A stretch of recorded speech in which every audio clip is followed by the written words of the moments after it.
আপমর তাওহীদি জনতা আমাদের সাথে আছে, আছে না নাই? বিগত নির্বাচন ওরা আমাদেরকে রক্ত ঝরিয়েছে, হাজার হাজার ভাইদেরকে গুম করেছে, খুন করেছে, আমাদের কেন্দ্রীয় নেতৃবৃন্দকে ফাঁসির কাস্টে ঝুলিয়ে শহীদ করেছে, কিন্তু বাংলাদেশ জামাত ইসলামীকে তারা নিশ্চিহ্ন করতে পারে নাই।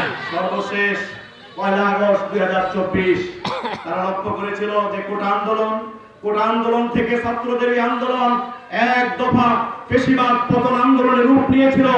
এই রূপকার ছিল বাংলাদেশ জামাত ইসলামী, ঠিক কিনা?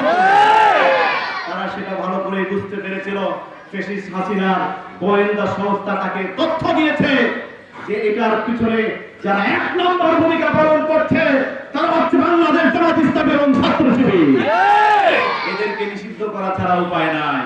তারা 14 দল একত্রিত বসে তারা কি করলো? 30 জুলাই বাংলাদেশ জামাত ইসলামীকে নিষিদ্ধ করলো, কিন্তু 5 দিনের ব্যবধানে রব্বুল আলামিন এই ফ্যাসিস্ট সরকারকে বাংলার জমিন থেকে 300 জন সংসদ সদস্য তাদের আগা গোড়া থেকে সবাই পালাতে বাধ্য হয়েছে। এখান থেকে আমরা সবাই উদ্বুদ্ধ হতে হবে, সজাগ হতে হবে। আমি আমার বক্তব্যকে আর দীর্ঘায়িত না করে আল্লামা